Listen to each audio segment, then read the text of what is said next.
తాకట్టులో ఉన్న బంగారాన్ని విడిపించి ఆ రోజున్న మార్కెట్ ధర కట్టి మిగిలిన డబ్బును మీకు అందిస్తుంది SVS gold. Welcome to iDream media. So జనరల్గా కొన్ని స్టడీస్ వస్తాయి, మనం అది ఫాలో అవుతాము, మళ్ళీ అవే స్టడీస్ మళ్ళీ మార్చి చెప్తూ ఉంటారు, ఇది మంచిది కాదు ఇది మంచిది ఇట్లా అని. టోటల్ కన్ఫ్యూజనే ఉంది. కొన్ని రోజులు ఘీ మంచిది అన్నారు, మళ్ళీ మంచిది కాదన్నారు, మళ్ళీ మంచిది తీసుకోవచ్చు అని చెప్తూ ఉన్నారు. ఎగ్స్ ఒకప్పుడు మంచివి అన్నారు, మళ్ళీ ఎగ్స్ తీసుకుంటే క్యాన్సర్ వస్తుంది ఇలా చెప్తూ ఉన్నారు. టోటల్ కన్ఫ్యూజన్ ఉంది. సో ఇలా ఏదైనా కొన్ని ఫ్యాట్స్ తీసుకున్నప్పుడు అవి డైరెక్ట్గా వెళ్ళి లివర్లో డిపాజిట్ అవుతాయా, లివర్ని పాడు చేస్తాయా? సో నిజంగానే స్టడీస్ని బట్టి మనం ఆహారాన్ని మెయింటైన్ చేయాలా?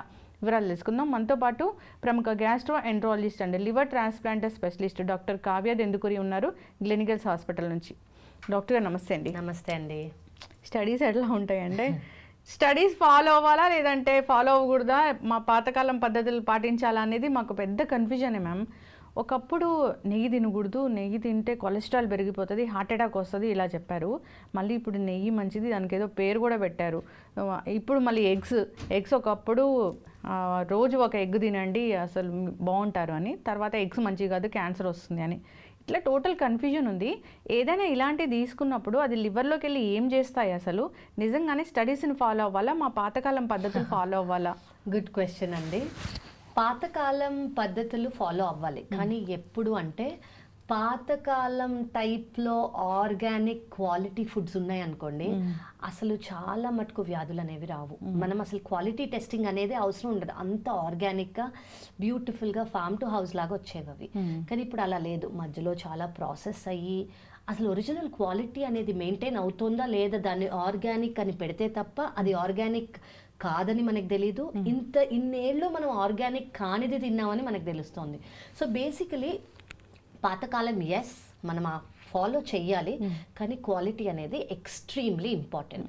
థర్డ్ థింగ్ నేనేం చెప్తానంటే, ఘీ అనేది good fat. Okay, good fat అంటే సాచురేటెడ్ ఫ్యాట్. కానీ ఎప్పుడైనా అది ఘీ కానివ్వండి, ఎగ్ కానివ్వండి, ఎగ్ గురించి మాట్లాడుతున్నామంటే పర్టికులర్లీ మీరు అనేది ఎగ్లో ఉన్న ఎల్లో యోక్ గురించి, అది కూడా saturated fat.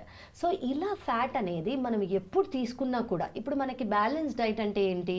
Carbohydrates, protein, fibre, fat, వీటితో పాటు కొంచెం ఏజ్ అయితే minerals, vitamins, vitamin D, vitamin బి12 ఉండే ఆహార పదార్థాలు మనం క్వాంటిటీ సరిగ్గా చూసుకుంటూ తినాలి. కానీ ఫ్యాట్స్ లేకుండా కూడా తినకూడదు. ఓకే, ఫ్యాట్స్ అనేవి మనకి గుడ్ ఫ్యాట్ అనేది చాలా మంచిది. ఎస్పెషలీ ఘీ, అది ఏంటి ప్రాసెస్ కానిది, డాల్డా అలాంటివి మిక్స్ కానివి, ప్రాసెస్ ఫ్యాట్ అనేది గుడ్. కానీ ఎంత తీసుకుంటున్నాము, ఎప్పుడు మోస్ట్ ఇంపార్టెంట్ థింగ్ ఏంటంటే ఎంత తీసుకున్నాం. ఘీ మంచిది కదా అని ఇప్పుడు పొద్దు నుంచి సాయంత్రం దోశలు గీలో వేసుకొని, ఉప్మా గీతో చేసుకొని, ఇడ్లీ గీతో చేసుకొని, ఇడ్లీ పైన గీలు రాసుకొని, అన్నంలో గీ వేసుకొని అలా చేయకూడదు. మనకి బాడీ వెయిట్ కాన్స్టిట్యూషన్ని బట్టి ఎవరికి ఎంత గీ అవసరమో అంత తీసుకోవాలి. అండ్ గుడ్ ఫ్యాట్ కాబట్టి అది లాట్ ఆఫ్ ఫంక్షన్స్కి హెల్ప్ చేస్తుంది. So yes, in moderation good quality ghee, saturated fat, good fat కాబట్టి తీసుకోవచ్చు, కానీ moderation is the key. At the same time egg కూడా అంతే. ఎగ్లో ఉన్న యోక్, ఇప్పుడు మీరు 2 eggs తీసుకుంటున్నారు అనుకోండి, ఒకటి విత్ యోక్ తీసుకోండి, ఒకటి వితౌట్ యోక్ తీసుకోండి. సో మిగతాది మనకి ప్రోటీన్ లాగా హెల్ప్ చేస్తుంది, యోక్ ఏమో మనకి గుడ్ ఫ్యాట్ లాగా హెల్ప్ చేస్తుంది. సో ఫ్యాట్ అనేది కూడా మన చాలా ఫంక్షన్స్కి చాలా ఇంపార్టెంట్. కానీ మీరు over the day A fat తీసుకుంటున్నారు, ఇప్పుడు డీప్ ఫ్రైడ్ ఫుడ్స్ తీసేసుకుంటున్నారు, పకోడీలు తీసుకుంటున్నారు, cheese balls etcetera fat foods మనం వేరే ఎక్కువ తీసేసుకొని జస్ట్ ఆ ఎగ్ యోక్ మీద, జస్ట్ ఆ ఘీ మీద కాన్సన్ట్రేట్ చేస్తే అవి they are not doing you harm. ఏది హార్మ్ చేస్తుంది? ఓవర్ ద డే మన మీల్ ఏంటి? ఒక బిర్యానీ ఉందా, సో అక్కడ ఎంత ఫ్యాట్ ఉంది? ఒక డీప్ ఫ్రైడ్ ఫుడ్ ఉందా, అక్కడ ఎంత ఫ్యాట్ ఉంది? ఫ్రై పీస్ బిర్యానీలను ఉంటాయి, అవన్నీ చూసుకోవాలి. ఓన్లీ ఒక ఎగ్ యోక్ కానివ్వండి, ఒక ఘీ కానివ్వండి will not do harm in moderation. So మీకు పర్ డే అందరికీ ఇంత amount of carbohydrates, protein, fat, fibre అనేది ఇంపార్టెంట్. ఆ మోడరేషన్లో మీరు తీసుకుంటున్నారు అనుకోండి, it will never do harm. Okay, quality and moderation is the key. Quantity చూసుకోవాలి అయితే చాలా చాలా ఇంపార్టెంట్. నెయ్యి తీసుకోవచ్చు, కానీ తీసుకోవచ్చు ఎంత గుడ్ సోర్సా, ఆర్గానిక్గా, అండ్ మనం ఎంత తీసుకుంటున్నాం అనేది ఇంపార్టెంట్. స్టడీస్ అట్లా చెప్పాయి. సో పాతకాలంనే ఫాలో చేయాలి, కానీ కొంచెం ఈ రోజులలో ఉన్నాం కాబట్టి క్వాలిటీ ఖచ్చితంగా చూసుకోవాలి.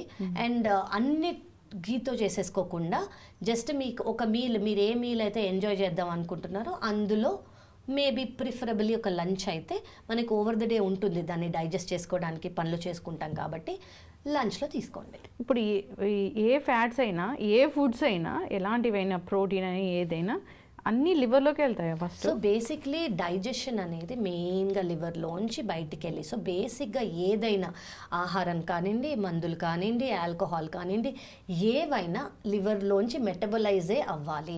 సో మనం ఏది ఎక్సెస్ తీసుకున్నా, ఏది తప్పు తీసుకున్నా, ఏది తక్కువ తీసుకున్నా ఇదర్ లివర్కి న్యూట్రిషన్ తక్కువ అవుతుంది, లేదా మరీ ఎక్కువ అయ్యి అది ఫ్యాట్గా స్టోర్ అవుతుంది, లేదా లివర్ని డ్యామేజ్ చేస్తుంది.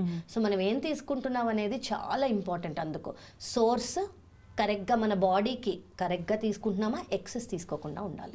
ఇలాంటివన్నీ లివర్లో స్టోర్ అవుతాయి, బ్యాడ్ కొలెస్ట్రాల్ ఇవన్నీ ఏం జరుగుతుంది?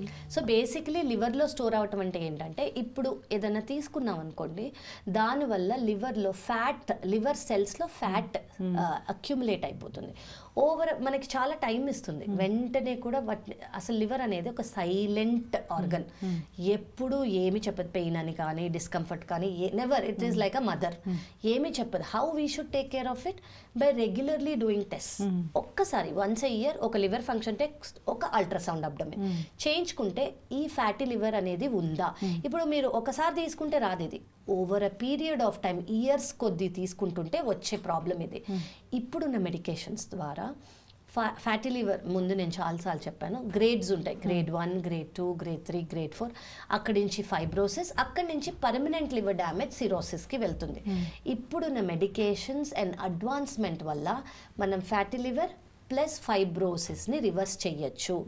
ఒకటి సాడ్ రియాలిటీ ఏంటంటే, మన ప్రస్తుతం ఉన్న లైఫ్ స్టైల్ వల్ల ఫ్యాటీ లివర్ ఫైబ్రోసిస్ అనేది చాలా ఎక్కువైపోయింది. అది మన కదలిక లేక వల్ల, మేబీ ల్యాప్టాప్ అనేది కూర్చుని చేసే వర్క్ ఫ్రమ్ హోమ్ కానివ్వండి, సెడెంటరీ లైఫ్ స్టైల్ కానివ్వండి, ఎక్కువ అయ్యేసరికి, మూవ్మెంట్ అనేది లేకుండా ఉండేసరికి ఫ్యాటీ లివర్స్ అనేది చాలా చాలా చాలా ఎక్కువైపోయాయి. సో కానీ మనం దాన్ని ఒక్కసారి టెస్ట్ చేసి తెలుసుకుంటే, గుడ్ న్యూస్ ఏంటంటే, మీ లైఫ్ స్టైల్ చేంజెస్తో పాటు అండర్లైన్ ఏ కండిషన్ కాజ్ చేస్తుందో తెలుసుకునే పాటు ఇప్పుడున్న మెడికేషన్స్ ద్వారా రివర్స్ చేయొచ్చు. సో మీరు అడిగిన క్వశ్చన్, ఎస్, లివర్లో ఫ్యాట్ అనేది చేరుకుంటుంది, కానీ ఒక నైట్లో 2 నైట్లలో కాదు, ఒకరోజు over a period of time కన్సిస్టెంట్గా మీరు లైఫ్ స్టైల్ అనేది సరిగ్గా లేకపోతే ఒక అలార్మింగ్ సైన్ ఇస్తుంది. అంటే ఒక్క సిమ్టమ్ కూడా కనపడదా? కనిపిదండి. సో 80% ఇప్పుడు మీరు ఫ్యాటీ లివర్ గురించి వదిలేసేయండి, ఫైబ్రోసిస్ గురించి వదిలేసేయండి, పర్మనెంట్ లివర్ డ్యామేజ్ సిరోసిస్లోకి వచ్చాక కూడా 80% మందికి సిమ్టమ్స్ ఉండవు. నా దగ్గరకు వస్తారు పేషెంట్స్, నేను బ్లడ్ టెస్ట్ స్కాన్ చేశాక మీకు సిరోసిస్ ఉంది అని చెప్తాను. వాళ్ళకి అసలు ఏం తెలీదు, వాళ్ళు నార్మల్గా ఉంటారు, ఏదో నీరసం అనుకుంటారు, ఫెటీగ్ అనుకుంటారు, పని చేసినందుకు అనుకుంటారు, కానీ ఏదో చెకప్ చేద్దాంలే ఒకసారి అని చూసినందుకు వాళ్ళకి వస్తుంది. ఎందుకంటే లివర్ దాని పని చాలా వరకు చేయడానికి ట్రై చేస్తుంది. ఇట్లా అందుకే once a year health checkup is mandatory అండి. ఫ్యాటీ లివర్ కానివ్వండి, ఇప్పుడున్న అడ్వాన్స్మెంట్ వల్ల ఫైబ్రోసిస్ కానివ్వండి, సిటీ స్కాన్స్ చేయక్కర్లేదు, ఇప్పుడు పెద్ద ఇమేజింగ్ చేయక్కర్లేదు. ఆ చిన్న ultrasound and fibro scan, transient ఎలాస్టోగ్రఫీలోనే మనం ఇవి ఉన్నాయా లేదా అని తెలుసుకోవచ్చు. ఎల్ఎఫ్టీ అయితే ఖచ్చితంగా బేసిక్ బ్లడ్ టెస్ట్, ఒక్క నార్మల్ నాన్ ఇన్వేజివ్, అంటే నీడిలో ఏదో లేకుండా జస్ట్ ఒక ప్రోబ్ ద్వారా మన లివర్ ఎలా ఉందని మనకు తెలిసిపోతుంది. మ్యామ్, ఒకవేళ ఫ్యాటీ లివర్ ఉంది అని తెలిసినప్పుడు మీరు మందులు రాస్తారు, కానీ మా లైఫ్ స్టైల్ కూడా చేంజ్ చేసుకోవాలి. 100% మందులు నా దగ్గరకు వచ్చిన వాళ్ళకి ఒకటే చెప్తాను, నేను మీకు హెల్ప్ చేస్తాను, మీరు కూడా నాకు హెల్ప్ చేయాలి. మీ diet and life style and underlying, ఇప్పుడు వెయిట్ బరువు ద్వారా వచ్చారు అనుకోండి, బరువు తగ్గుతూ ఎక్సర్సైజ్ చేస్తూ, షుగర్ కంట్రోల్ లేకుండా వచ్చింది అనుకోండి, అన్కంట్రోల్ షుగర్స్ నుంచి కంట్రోల్ షుగర్స్ అవ్వాలి, బీపీ అన్కంట్రోల్ నుంచి కంట్రోల్ అవ్వాలి, కొలెస్ట్రాల్ అన్కంట్రోల్ నుంచి కంట్రోల్ అవ్వాలి, డైట్ అనేది మార్చాలి, లైఫ్ స్టైల్ అనేది మార్చాలి. సో ఇవన్నిటితో పాటు ఈ మెడికేషన్స్, 5 years ముందు ఈ మెడికేషన్స్ లేవండి, 5 to 6 years బ్యాక్. ఇప్పుడు ఈ మెడికేషన్స్ ఉన్నాయి, కానీ మీరు కూడా మిమ్మల్ని కొంచెం హెల్ప్ చేసుకోవాలి. మీరు మీకు హెల్ప్ చేసుకుంటే ఖచ్చితంగా ఈ టాబ్లెట్స్ మీకు హెల్ప్ చేస్తాయి. మెయిన్గా ఏం తింటే ఫ్యాటీ లివర్ వస్తుంది? Fatty meals, alcohol, stress, sleeplessness and underlying conditions, thyroid, cholesterol, BP, sugar, obstructive sleep apnea, PCOS, hormonal imbalances, సన్నవాళ్లలో కూడా వస్తుంది, బరువు ఉండాలనే అవసరం లేదు, థైరాయిడ్ ప్రాబ్లమ్స్, ప్లస్ ఎక్కువ జంక్ ఫుడ్ తినేవాళ్ళు, బయట ఫుడ్ ఎక్కువ తినేవాళ్ళు, ప్రాసెస్డ్ ఫుడ్ ఎక్కువ తినేవాళ్ళు, షుగరీ బెవరేజెస్ కానివ్వండి, షుగరీ కంటెంట్ కానివ్వండి ఎక్కువ తీసుకునేవాళ్ళు, వీళ్ళందరికీ వస్తుంది. సో ఇంట్లో ఫుడ్ తింటున్నారు, రెగ్యులర్గా ఇంట్లోనే తింటున్నారు, కొంచెం ఎక్సర్సైజ్ చేసుకుంటున్నారు, మీకు ఏ కోమాబిడిటీస్ లేవు అంటే మీకు లైఫ్ స్టైల్ ద్వారా వచ్చే ఫ్యాటీ లివర్ తక్కువ. కానీ ఇప్పుడున్న ప్రాసెస్ ఫుడ్ కానివ్వండి, క్వాలిటీ ఆఫ్ ఫుడ్స్ వల్ల రెగ్యులర్గా చెకప్ చేసుకుంటే మీరు ఎర్లీ స్టేజ్లోనే దాన్ని తీసేయచ్చు. ఎస్, చక్కగా చెప్పారు మ్యామ్. లివర్ కోసం మనం జాగ్రత్తలు తీసుకోవాల్సిందే. లివర్ బాగుంటే మనం హెల్తీగా ఉంటాము. 100% అండి. సో అది బాగుండాలంటే మనం హెల్తీ లైఫ్ స్టైల్ మెయింటైన్ చేయాలి, మంచి ఫుడ్స్ తీసుకోవాలి, దానికి కష్టం కలిగించే ఫుడ్స్ అయితే తీసుకోకూడదు. ఆల్కహాల్ అయితే అసలు పూర్తిగా ఎవరైనా మానేయాల్సిందే. ఇంత క్వాంటిటీ, సో లిమిటెడ్ క్వాంటిటీ అట్లాంటిది ఏమీ ఉండదు. Even once is also not acceptable. Yes, చక్కటి ఇన్ఫర్మేషన్ మ్యామ్. ఫాలో అవ్వాలని కోరుకుందాం. ఇయర్లీ వన్స్ అయినా మీరు చెప్పిన ఈ చెకప్స్ అయితే చేయించుకోవాలి, అందరు ఫాలో అవ్వాలి. ఎందుకంటే అందరికీ ఫ్యాటీ లివర్ ఉంది, ఫ్యాటీ లివర్ లేని వాళ్ళు లేదండి. ఏజ్తో సంబంధం కూడా లేదు, ఏజ్తో సంబంధం లేదు. నేను రీసెంట్గా 2 days బ్యాక్ ఒక క్యాంప్ చేశాను, 120 మంది వచ్చారు. ఒక్క స్కాన్ రిపోర్ట్ నార్మల్ లేదండి. ఒకప్పుడు నేను 10 స్కాన్లో 20 స్కాన్లకు ఒక రిపోర్ట్ నాకు ఫ్యాటీ లివర్ లాగా కనిపించేది. ఇప్పుడు నాకు 120 స్కాన్లలో కూడా ఒక నార్మల్ రిపోర్ట్ కనిపించలేదు. సో అంత ఇంక్రీజ్ అయిపోయింది. సో అవేర్నెస్, ఇలాంటి వీడియోస్ వల్ల అవేర్నెస్ పెరిగితే, అవేర్నెస్ వల్ల వాళ్ళ లైఫ్ స్టైల్ కానివ్వండి, వాళ్ళ డైట్ కానివ్వండి, వాళ్ళ హ్యాబిట్స్ కానీ మార్చుకొని ఒక టెస్ట్లు చేయించుకొని ఒక హెపటాలజిస్ట్ దగ్గరికి వస్తే ఖచ్చితంగా we can help them. Yes, చక్కటి ఇన్ఫర్మేషన్ మ్యామ్. ఫాలో అవ్వాలని కోరుకుందాం. ధన్యవాదాలు. థ్యాంక్ యూ అండి.